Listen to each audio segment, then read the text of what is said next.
नमस्कार दोस्तों, स्वागत है एक बार फिर से आपके अपने एजुकेशन चैनल एजुट्यूबर देव पर।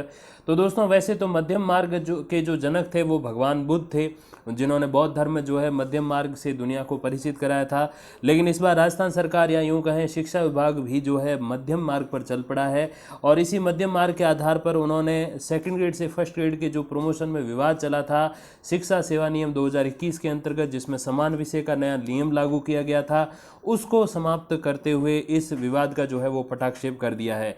अब देखिए क्या कुछ अपडेट है वो इस वीडियो में हम बात करेंगे कि क्या अब समान विषय नहीं चाहिए, क्या चाहिए। देखिए, ऐसा करती सरकार की समान विषय की आवश्यकता नहीं है तो जिनके समान विषय है वो परेशान होते। अगर ये कहते हैं कि समान विषय की आवश्यकता है तो जिनके समान विषय नहीं वो परेशान होते। तो इसका एक मध्यम मार्ग निकाला। देखिए क्या है, अगस्त 2021 से पहले यूजी पीजी में असमान विषय वाले शिक्षकों को मिलेगी राहत।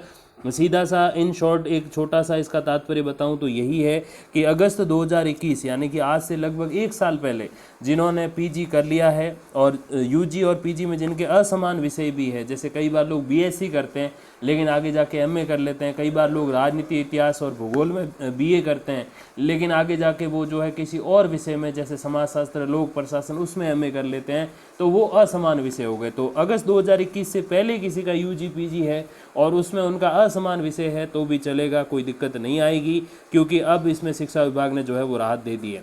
देखिए क्या है, शिक्षा विभाग में चल रहे व्याख्याता पदोन्नति विवाद का पटाक्षेप हो गया है। सरकार ने समाधान की गली निकाली है। अगस्त 2021 से पहले यूजी और पीजी मतलब बीए बीएससी या एमए एमएससी में असमान विषय की डिग्री ले चुके शिक्षकों को पदोन्नति में शामिल किया जाएगा। शिक्षा विभाग ने प्रस्ताव बनाकर सरकार को भेज दिया है।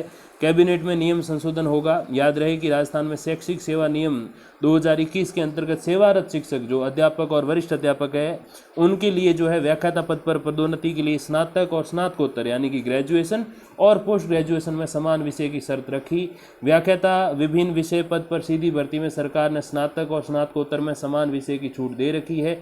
अब देखो, सीधी भर्ती मीन्स कौन सी, जो आरपीएससी एग्जाम के माध्यम से, जैसे अभी 10,000 पदों पे लगभग सेकंड ग्रेड की भर्ती है और 6,000 पे जो फर्स्ट ग्रेड की भर्ती है, इसमें से 6,000 पर जो फर्स्ट ग्रेड की प्राध्यापक सीधी भर्ती है उसमें ये रूल लागू नहीं है। मतलब कोई भी एक बेरोजगार है वो अगर सेलेक्ट होता है और सेलेक्ट होकर वो फर्स्ट ग्रेड में सेलेक्ट होता है तो उसमें उसके लिए ऐसा कोई रूल नहीं है कि उसके ग्रेजुएशन में जो 3 ऑप्शनल सब्जेक्ट है उसी में से एक जो है उसका पीजी का सब्जेक्ट होना चाहिए, ऐसी कोई शर्त नहीं है। और अब जो है अगस्त 2021 से पहले के कोई टीचर हैं उन्होंने यूजी पीजी किया है तो उनमें भी ऐसी कोई शर्त लागू नहीं होगी। वो अलग अलग विषय हैं या अलग अलग संकाय भी है, मतलब साइंस कॉमर्स और आर्ट्स, तो भी चल जाएगा, कोई दिक्कत नहीं है। अब देखिए, राज्य के तकरीबन 1,25,000 यानी कि लगभग 1.25 लाख शिक्षकों के पास स्नातक और स्नातकोत्तर में अलग अलग विषय हैं। ये शिक्षक पदोन्नति की पात्रता सूची से बाहर हो रहे हैं। एक ही पद पर भर्ती और पदोन्नति के नियम अलग अलग होने से विसंगति सामने आ रही है। इसका शिक्षक विरोध कर रहे हैं और अब सरकार संशोधन नियम में बदलाव करने जा रही है। तो ये जो नवीन शिक्षा नियम आए थे अब इसमें जो है वो चेंजेस कर दिए गए हैं और शिक्षा सेवा नियम 2021 में इसी बदलाव के साथ मैं समझता हूँ कि विवाद अब लगभग समाप्त हो गया है। और ये बीच का रास्ता सरकार ने सही भी निकाला है, क्योंकि पहले जो टीचर्स हुआ करते थे वो इतना ध्यान नहीं देते। जैसे मैंने कहा कि बीएससी कर लेते, फिर एमए करते, एमएससी नहीं करते और 3 ऑप्शनल सब्जेक्ट में से किसी अदर सब्जेक्ट में पीजी कर लेते, तो ये कुछ दिक्कतें रहती थी। आजकल थोड़े से लोग समझदार हैं और जो भी कर रहे हैं यूजी और पीजी उनको मैं इतना ही कहना चाहूँगा कि आप ये बात ध्यान रखिए, क्या पता आने वाले समय में डायरेक्ट रिक्रूटमेंट पर भी ये रूल लागू हो जाए और आप फिर फर्स्ट ग्रेड का एग्ज़ाम देने से वंचित रह जाओ। इसीलिए आपकी कोशिश हमेशा यही होनी चाहिए कि 10th के बाद आप वही सब्जेक्ट चुनो जिनको आप पीजी तक रखना चाहते हो, जिनमें आपको बहुत ज़्यादा इंटरेस्ट है। देखिए, एक तो बात होती है कि नंबर किस में ज़्यादा है और एक बात होती है रुचि किस में ज़्यादा है। तो नंबर तो देखिए कम ज़्यादा होते रहते हैं एग्ज़ाम के अकॉर्डिंग, एग्ज़ाम के लेवल के अकॉर्डिंग, लेकिन रुचि जो है वो आपकी बनी रहती है अगर आप लगातार उस विषय को पढ़ते रहते हो। तो कोशिश यही करो कि आप रुचि वाले सब्जेक्ट लो।